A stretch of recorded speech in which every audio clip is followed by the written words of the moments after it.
구석구석까지 감찰하시며 나를 응원하시는 분 내 길을 밝혀서 영원한 생명의 길로 인도하시며 나를 격려하시는 분 오주님 당신은 내 삶 구석을 감찰하시며 나를 응원하시는 감찰하시며 나를 응원하시는 분 내 길을 밝혀서 영원한 생명의 길로 인도하시며 나를 격려하시는 분 그곳 작은 갈등을 겪고 하지만 항상 결국 당신을 선택합니다.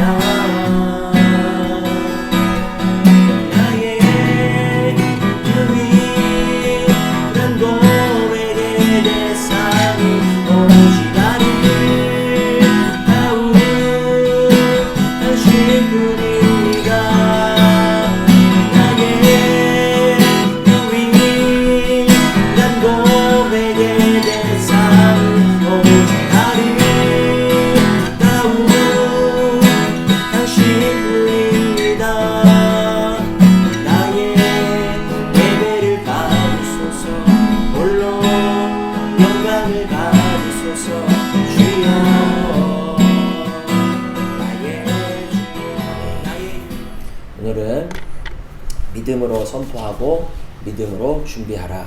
믿음으로 선포하고 믿음으로 준비하라 라는 제목으로 말씀을 전하겠습니다. 인사하겠습니다. 잘 오셨습니다. 주님의 이름으로 축복합니다. 환영합니다. 네, 잘 오셨습니다. 주님의 이름으로 환영합니다. 네.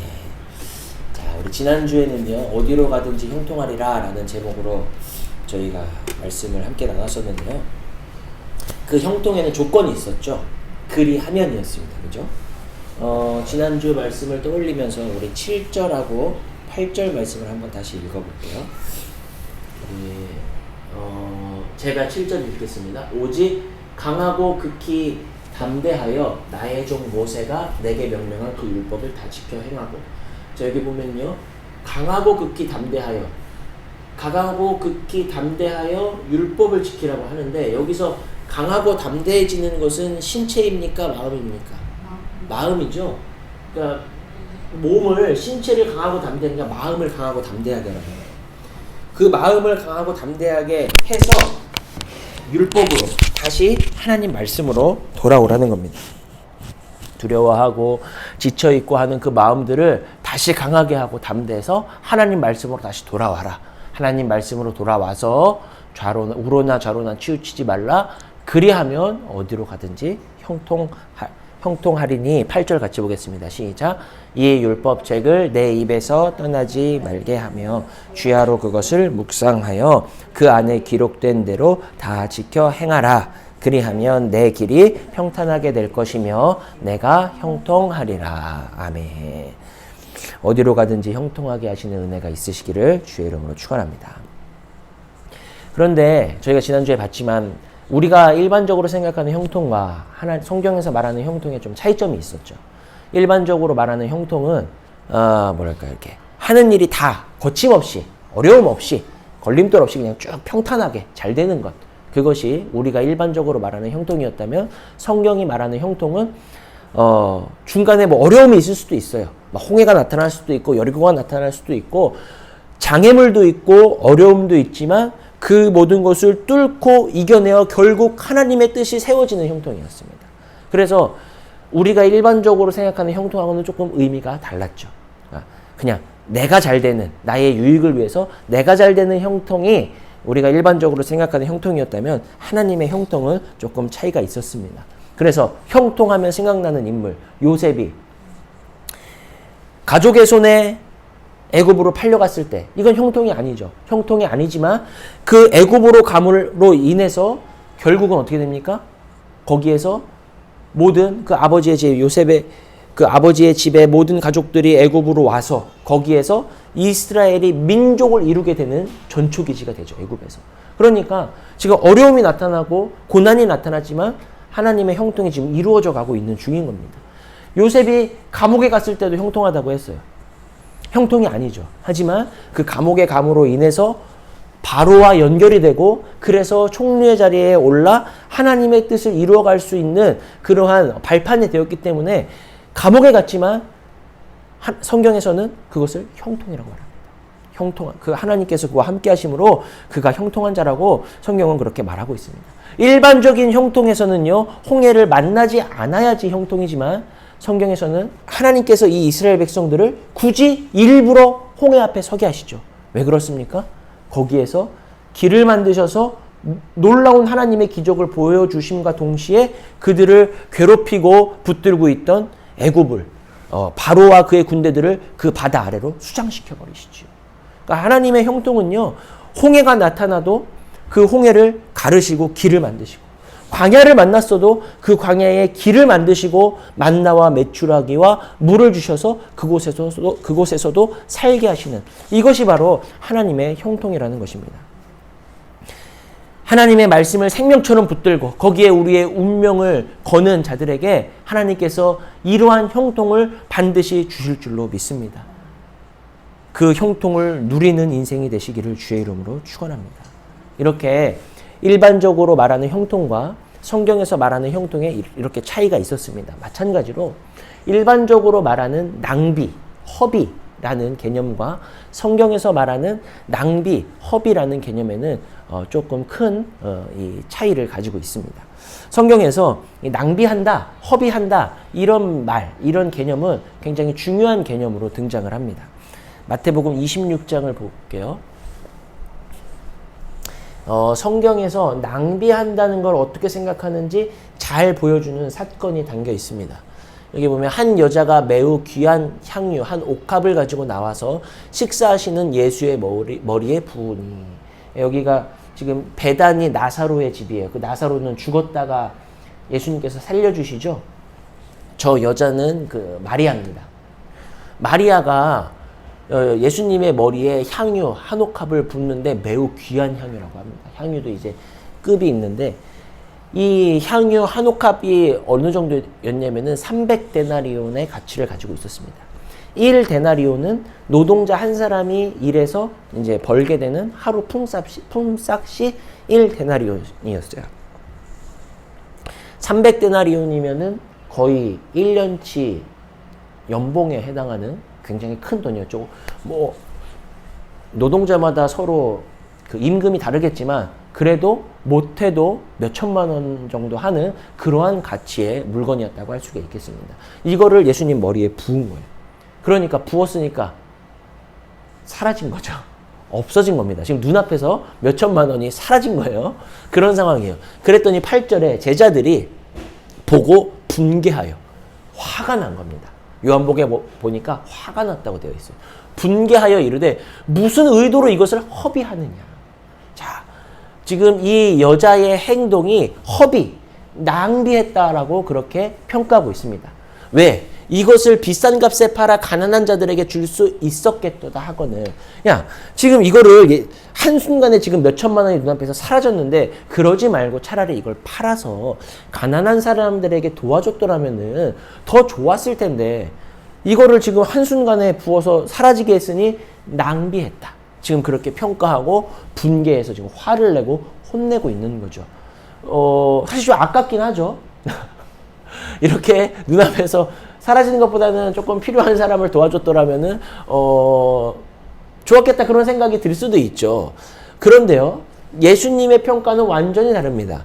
예수께서 아시고 그들에게 이르시되 너희가 어찌하여 이 여자를 괴롭게 하느냐. 자, 이 여자를 괴롭게 하느냐. 왜 지금 이 여자에게 화를 내냐, 혼내냐, 분개하냐 이거죠. 자, 이 제자들이 지금 분개하는 게 옳다는 겁니까? 옳지 않다는 겁니까? 옳지 않다는 거죠. 왜 화내냐? 화내지 마라 그 말이죠. 여자를 괴롭게 하느냐? 그가 내게 좋은 일을 하였느니라. 자, 예수님은 지금 이 여인의 행동이 낭비라는 겁니까? 아니라는 겁니까? 아니라는 거예요. 제자들의 기준에서 봤을 때는요, 낭비였어요. 허비였어요. 그런데 예수님의 기준에서는 이게 허비한 게 아니에요. 지금 이 여인이 왜 저 옥합을 붓냐면요, 이 다음 절에 나오는데요.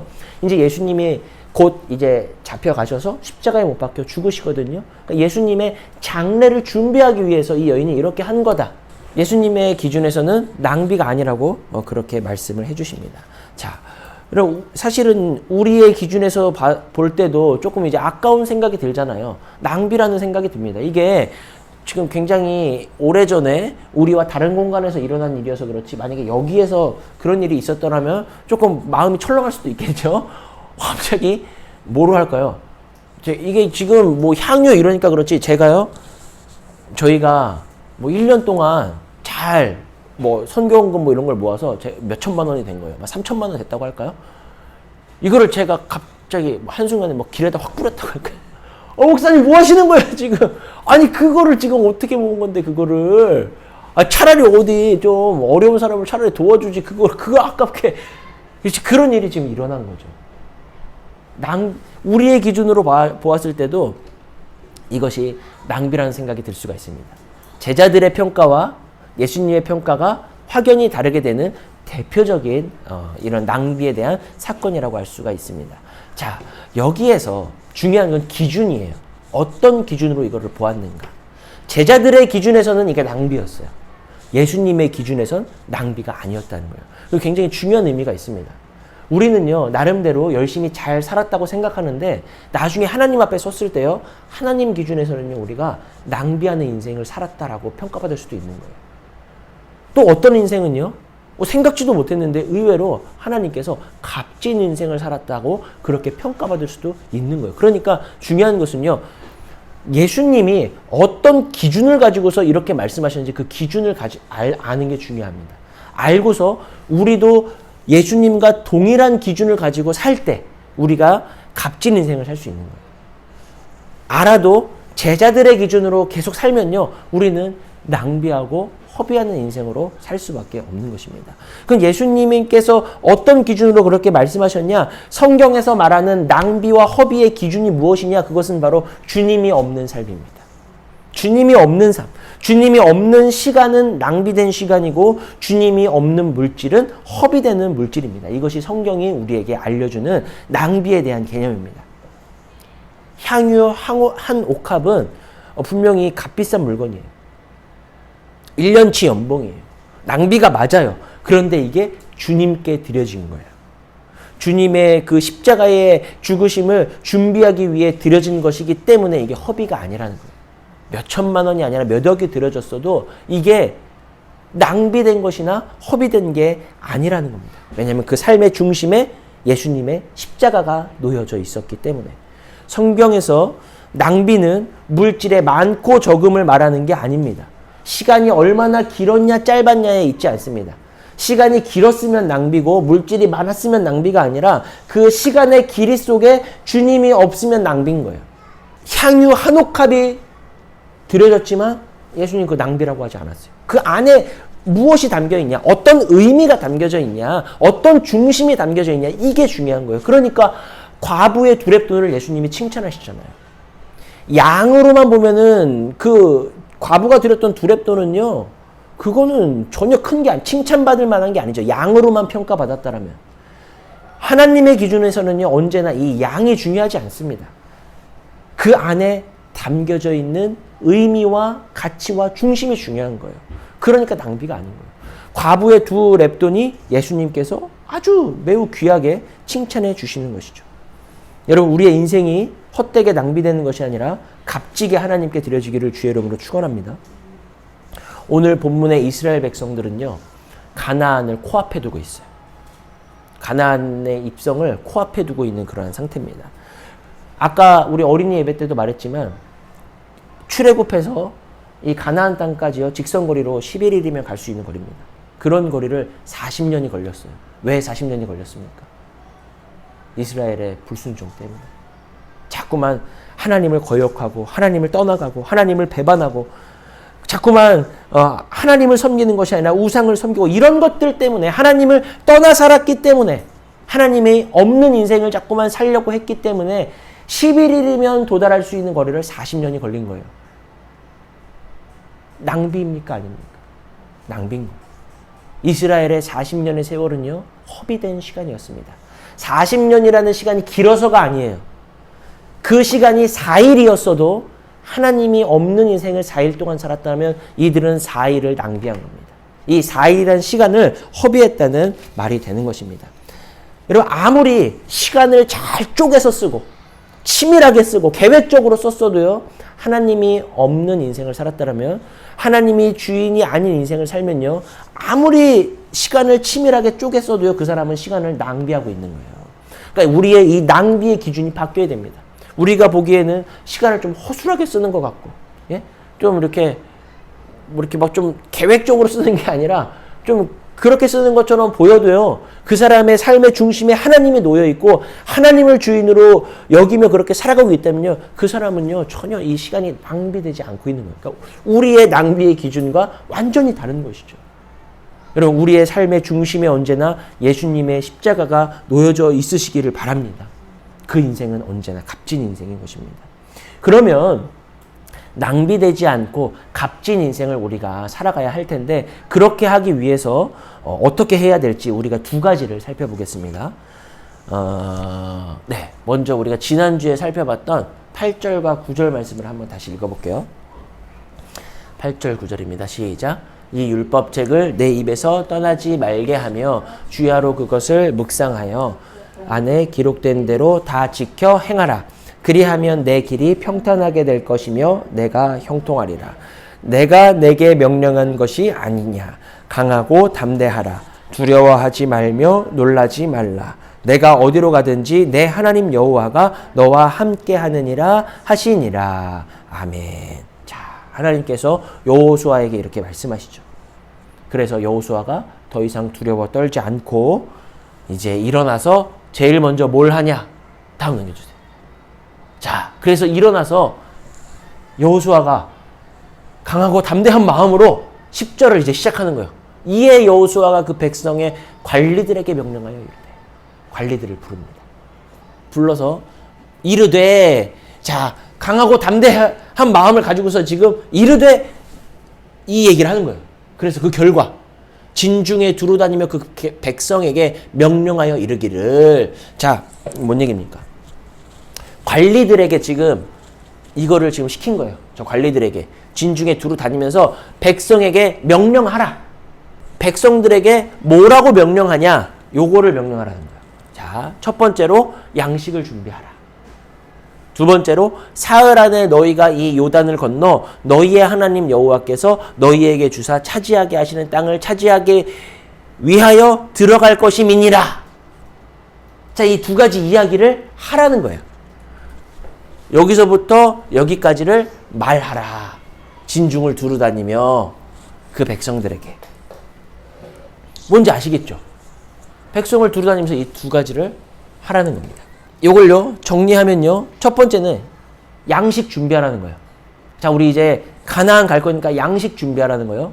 그리고 두 번째는 뭐냐면은 하나님이 우리에게 주신다고 한 그 땅을 사흘 안에, 앞으로 3일 안에 요단 건너가서 들어갈 거니까 그 땅을 차지하기 위하여 들어갈 것이다. 이 말을 하라는 거예요. 두 가지죠.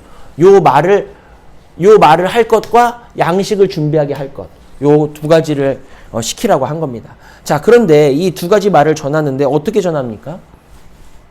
뭐 TV, 뭐 라디오가 있는 것도 아니고 무슨 단체 카톡방에 있는 것도 아니고 어떻게 말합니까? 그 많은 사람들을 진중에 두루 다니며, 그냥 돌아다니면서 말하는 거예요. 야, 너가 좀 뭐 이렇게 뭐 전달을 시키든지. 그러니까 지금 온 이스라엘 그 텐트촌이 어떤 소리로 복적복적 했겠습니까? 양식을 준비하라. 이 말이 퍼지고 계속 말하게 되는 거예요. 양식을 준비하라. 그리고 3일 안에, 와, 이제 딱 날짜까지 나왔어요. 앞으로 3일 안에 하나님이 우리한테 약속하신 그 일이 일어날 거다. 요단을 건너서 너희에게 주시겠다고 그 차지하게 하시는 그 땅을 차지하기 위하여 들어가게 될 것이다. 지금 이 말이 계속해서 퍼지고 선포되었을 것입니다. 자, 여기에서 중요한 것은요, 이 3일이라는 내용이 아니라 백성들에게 계속해서 선포됐다는 거예요. 이 내용이 선포됐다는 겁니다. 이 땅에 들어가는 일은 아직 일어나지 않은 일이에요. 3일 지나봐야 정말로 이렇게 될지 안 될지 그때 가봐야 아는 거죠. 지난주도 얘기했지만 싸워봐야 가나안을 차지하게 될지 안 될지 아는 거잖아요.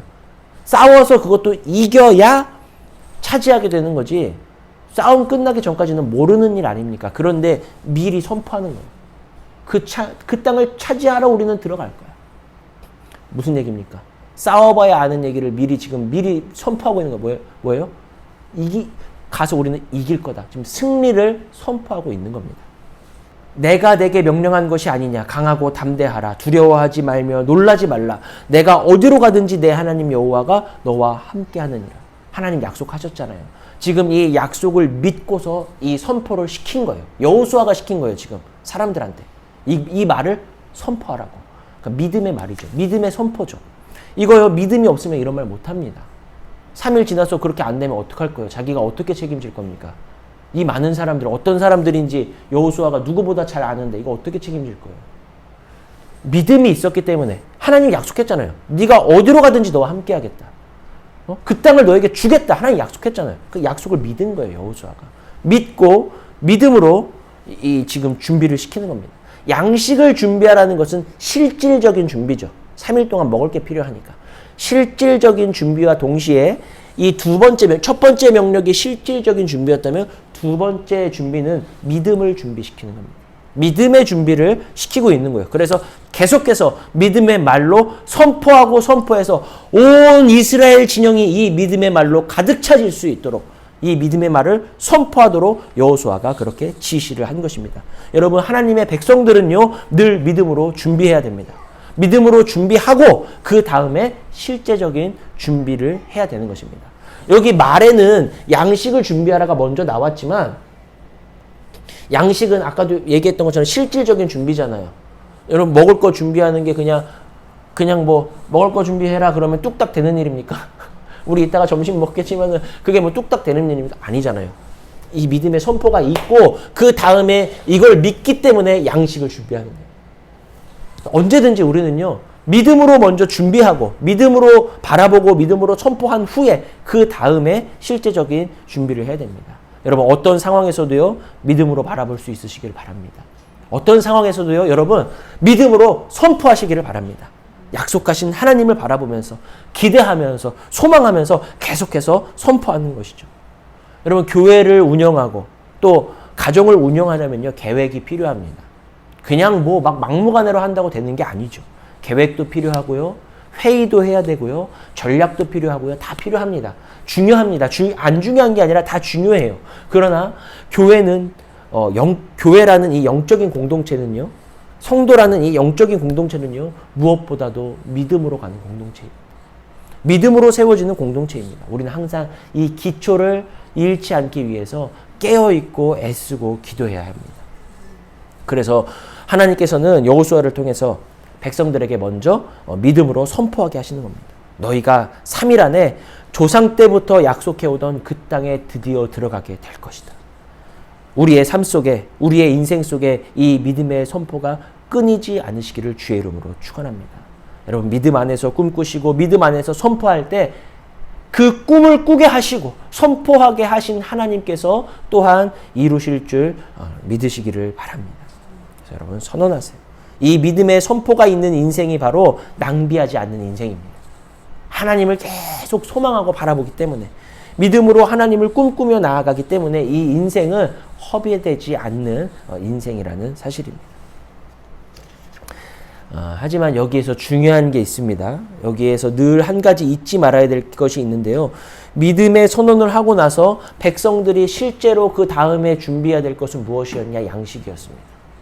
이 믿음의 선포가 막 진영 가운데 가득했잖아요. 그 다음에 온 이스라엘 백성들이 이 믿음의 선포 후에 실제로 해야 되는 일은 무엇이었냐면요. 양식을 준비하는 것이었다는 것입니다. 믿음으로만 선포하는 것이 아니라 여호수아는 양식을 준비하게 했습니다. 제가 중고등부를 오랫동안 맡았잖아요. 이제 막 애들 데리고 수련회 갔다 오고 하면요. 이제 애들이 이제 은혜 받고 와서 이 아이들이요, 뭐 이런 말씀 제가 전하고 나면요, 막 이제 믿음으로 선포합니다. 막 선언하고, 막 믿음으로 꿈꾸고 막 해요. 그런데 막 아주 원대한 그런 꿈을 꾸고서 내가 뭐 대학은 어디를 나와서 나라와 민족을 내가 어떻게 하고 막 꿈을 꿔요. 근데 이 애들이요, 공부하던 애들이 아니거든요. 공부를 오랫동안 놓았던, 쉬었던 애들이에요.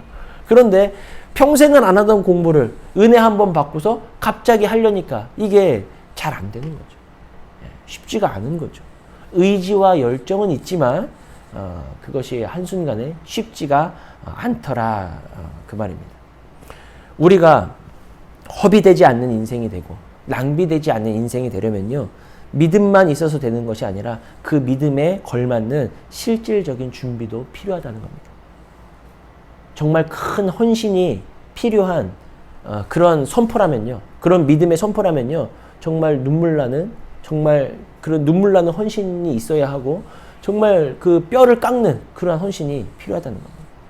정말 우리가 어떤 큰 믿음의 선포를 했다면요, 거기에 걸맞는 정말 눈물 나는 훈련이 필요하고 뼈를 깎는 훈련이 필요하다는 사실입니다. 그냥은 안 됩니다. 세상에 가치 있는 일치고 저절로 그냥 되는 법은 없다는 그런 말이 있습니다. 하나님께서 우리에게 믿음으로 선포하게 하셨고 꿈꾸게 하셨다면 거기에 걸맞는 헌신과 훈련과 눈물과 기도가 필요하다는 사실입니다. 우리가 말씀을 묵상하고 붙들고 사는 게 얼마나 중요한지에 대해서 우리가 몇 주간 계속 봤잖아요. 근데 우리가 말씀 붙들고 사는 게 쉬운가요? 여러분, 이거요, 훈련되지 않으면요, 안 됩니다. 여러분, 기도가 얼마나 중요한지 우리가 평생을 듣고 또 들어도요, 여러분, 이거 훈련되지 않으면요, 너무나 어렵습니다. 기도하는 거 중요한 거 누가 모릅니까? 훈련돼야 되는 거예요. 기도, 이거 해본 사람이 아는 거예요. 기도하는 게 쉬운가요? 어려운가요? 어려워요. 여러분, 10분 기도하는 거요? 1시간 기도하는 거요? 어렵습니다. 진짜 어쩔 때는요, 막 진짜 뭐 몇 시간 기도하면요, 막 내장이 막 뒤틀리는 것 같아요. 배가 아파요. 배가 아파서 진짜 막 토가 나올 것 같아요. 이게 훈련이 안 되면 어려운 거예요. 무릎 꿇고 기도하는 거요? 무릎 다 나갈 것 같아요. 이거 관절이 막 어떻게 되는 것 같아요. 훈련이 안 되면요, 안 돼요. 아무것도 공짜로 그냥 되지 않습니다. 여러분, 여리고가 그냥 무너집니까? 그냥 믿음으로 선포하면 여리고가 그냥 무너졌어요? 아니에요. 하나님께서요, 돌게 하셨습니다. 돌아서 무너진 거예요. 하나님이 무너뜨리셨지만요, 이스라엘 백성들이 만일 그 여리고를 돌지 않았으면 안 무너졌을 거예요. 돌아서 무너진 겁니다. 여러분, 가나안 땅에 이스라엘 백성들이 들어갈 때요, 하나님께서 너희가 발로 밟는 땅을 준다고 했어요. 입 벌리고 누워있으면 그 땅 준다고 하지 않으셨어요. 발로 밟는 땅을 하나님이 주신다고 했단 말이에요. 믿음으로 우리가 나아가고 믿음으로 선포하지만요, 또한 하나님께서는 우리를 실질적으로 준비시키시고 발로 밟게 하시고 그 땅을 돌게 하신다는 겁니다. 바로 이 믿음과 우리의 삶 속에서 준비되고 훈련되어지는 이 모습들의 이 균형이 깨어져서는 안 된다는 겁니다. 근데 우리가 이게 깨져서 문제인 거예요. 너무 믿음은 없어. 그냥 너무 내 노력으로, 내 지혜로, 예? 하나님은 없고 그냥 너무 내 생각으로 이 균형이 깨져버리니까. 아니면 다 필요 없어. 아파? 병원 왜 가? 기도만 하면 돼. 학교 왜 가? 학교 안 가도 돼. 기도만 하면 돼. 회사 왜 가? 기도만 하면 돼. 이게 균형이 깨져버리니까 우리 신앙에 문제가 생깁니다. 음식도 아무리 좋은 음식도 한 가지만 먹으면 병이 생기죠. 이 골고루 잘 먹어야 된다고 하잖아요. 우리 신앙에도 그렇습니다. 이 하나님 나라의 원리, 이 균형이 깨져버리면은 우리의 신앙도 병들게 되어진다는 것입니다. 이스라엘 백성들이 가나안에 들어가자 만나가 그칩니다. 야, 정말 기가 막히게 가나안에 들어가자마자 만나가 그쳐요. 그동안은 어떻게 먹고 살았어요? 날마다 하늘에서 양식이 내려오잖아요. 그러니까 먹고 사는 이 문제에 대해서는 걱정을 안 하고 산 거죠. 그럼 평생 먹고 사는 문제 걱정 안 하는 것도 이것도 대단히 큰 것 아닙니까? 야, 오히려 기적은요, 광야에서 있었던 거예요. 하나님 계속 먹여주신 거예요. 근데 가나안 딱 들어가자마자 만나가 딱 그쳐요. 뭐 하라는 겁니까? 가나안 별명이 뭐예요? 젖과 꿀이 흐르는 땅이죠. 농사 지으면은 잘 되는 땅입니다. 그러니까 이제부터는 뭐 하라는 거예요? 너네가 농사 지어서 먹고 살라는 거예요. 이게 바로 하나님께서 성경을 통해 우리에게 주시는 원리입니다. 우리는 담대하게 믿음을 가지고서 믿음으로 선포해야 돼요. 믿음으로 선포하고 동시에 믿음으로 잘 준비하고 훈련돼야 한다는 것입니다. 서두에 제가 허비되는 인생, 낭비되는 인생에 대해서 이야기했어요. 어떤 인생이 허비되는 인생이었습니까? 하나님이 없는 인생. 하나님이 주인 되지 않는 인생. 그것이 바로 허비되고 낭비되는 인생이었습니다. 아무리 바쁘게 살아도, 아무리 열심히 살아도, 아무리 계획적으로 살아도 하나님이 없으면 낭비하는 인생이었어요. 우리가 그런 인생이 안 되려면 오늘 두 가지 뭐 해야 됩니까? 믿음으로 선포하고 믿음으로 준비해야 됩니다. 하나님을 내 삶의 중심에 놓고서. 그러면 하나님이 역사하시는 겁니다. 여러분, 강하고 담대하고 놀라지 말고 두려워하지 마시길 바랍니다. 어디로 가든지 하나님께서 함께하여 주실 줄로 믿습니다. 하나님의 역사가 날마다 끊어지지 않는 이 인생이 되기를 주의 이름으로 축원합니다. 우리의 인생의 마지막 날에 참 너 낭비하면서 헛되게 살았구나. 주님 앞에 그렇게 우리가 평가받는 것이 아니라 참으로 가치 있게 값진 인생을 살았구나. 착하고 충성된 종이다. 그렇게 칭찬을 받고 인정을 받는 복된 인생이 되시기를 주의 이름으로 축원합니다. 오늘 말씀 기억하면서 함께 찬송하겠습니다.